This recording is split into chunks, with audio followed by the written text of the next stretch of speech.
నారా లోకేష్ యువగళం పాదయాత్ర ఒక చారిత్రాత్మకమైన ఘట్టమని టీడీపీ రాష్ట్ర అధికార ప్రతినిధి పిఠాపురం మాజీ ఎమ్మెల్యే వర్మ పేర్కొన్నారు. నారా లోకేష్ యువగళం పాదయాత్ర ముగించి నేటికి సంవత్సరం పూర్తయిన సందర్భంగా మాజీ ఎమ్మెల్యే వర్మ ఆధ్వర్యంలో పిఠాపురం నియోజకవర్గ టీడీపీ నాయకులు, కార్యకర్తలు, అభిమానులు కలిసి పీఠాపురంలో భారీ పాదయాత్ర చేపట్టారు.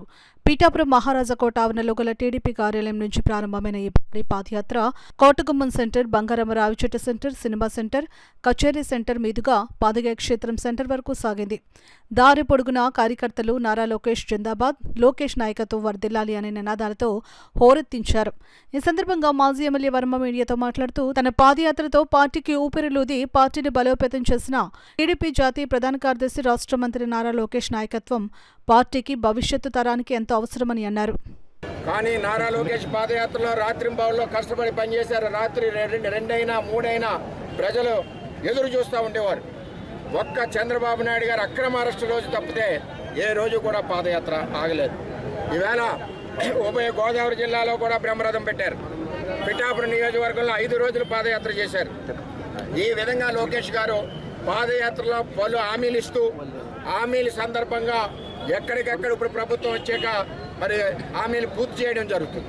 అటువంటి పరిస్థితుల్లో ఈవేళ 6,33,000 కోట్లు పెట్టుబడులు తీసుకొచ్చారు యువత కోసం. అదేవిధంగా టీసీఎస్ని తీసుకొచ్చారు, గూగుల్ని తీసుకొచ్చారు, మొన్నటికి మొన్న దావూస్ వెళ్ళారు. ఎన్నో ఎంఓఏలు అయినాయి. లక్షల కోట్ల రూపాయలు ఈరోజు రాష్ట్రానికి తీసుకొచ్చి ఏదైతే 20 లక్షల ఉద్యోగాలు ఇస్తా ఉన్నారో ఆ ఉద్యోగాలకు పునాది వేస్తూ ఉన్నారని చెప్పి నేను తెలియజేస్తా ఉన్నాను. అంతేకాకుండా మరి డిఎస్సికి ఫస్ట్ సంతకం చంద్రబాబు నాయుడు గారు చేశారు. యువగలం పాదయాత్రలో మరి నిరుద్యోగులందరూ అడిగిన మీదట అన్ని కార్యక్రమాలు చేశారు. నేనేమంటున్నానంటే నారా లోకేష్ గారు ఈరోజు 1 కోటి సభ్యత్వాలు చేసిన నాయకుడు. అదేవిధంగా నారా లోకేష్ గారు మొట్టమొదటిసారిగా 50 లక్షల సభ్యత్వాలు చేసి ఇన్సూరెన్స్ ఇచ్చిన నాయకుడు. ఈరోజు 1 కోటి సభ్యత్వాలతో కార్యకర్తలకు ఇన్సూరెన్స్ ఇచ్చి భరోసా ఇచ్చిన నాయకుడు. ఎంచేతంటే ఈరోజు మనం రాష్ట్రానికి ప్రణాళికలు వేసుకుంటున్నాం 2047 అని. అదేవిధంగా తెలుగుదేశం పార్టీ భవిష్యత్తుకు కూడా ప్రణాళికలు వేయవలసిన బాధ్యత రథసారథి చంద్రబాబు నాయుడు గారికి ఉందని తెలియజేస్తూ, ఎందువల్లంటే ఇటువంటి నాయకుడి వల్లనే కింద పడిన తెలుగుదేశం పార్టీ ఉవ్వెత్తిన పైకి లెగడం జరిగింది. కారణం 3,156 కిలోమీటర్ల యువగలం పాదయాత్ర చేసిన నారా లోకేష్ వల్లనే పార్టీ పైకి ఉవ్వెత్తిన లేసిందని చెప్పి నేను తెలియజేస్తున్నా. అటువంటి నారా లోకేష్ గారు భవిష్యత్ నాయకుడు తెలుగుదేశం పార్టీకి. అదేవిధంగా భవిష్యత్ తరం నాయకుడు, ఎంతో సపోర్ట్ కార్యకర్తలకు ఉండే నాయకుడు ఎవరంటే నారా లోకేష్ గారు. మరి అటువంటి నాయకుడిని భవిష్యత్ తరం రథసారథిగా తెలుగుదేశం పార్టీని ముందుకు నడిపిస్తూ బలోపేతం చేస్తున్న నాయకుడు నారా లోకేష్ గారు.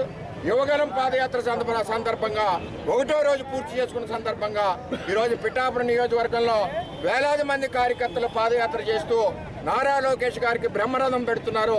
ఆయన నాయకత్వాన్ని సమర్థించి తెలుగుదేశం పార్టీ చంద్రబాబు నాయుడు గారు సారథ్యంలో బలీయంగా ఉంటుంది. రాబోయే రోజుల్లో కూడా తెలుగుదేశం పార్టీ అధికారంలో ఉంటుందని చెప్పి తెలియజేస్తూ, కూటమి సమయంలో ఏదైతే అక్రమ అరెస్టు సమయంలో మరి యువగలం పాదయాత్రను ఆపివేయడం జరిగింది.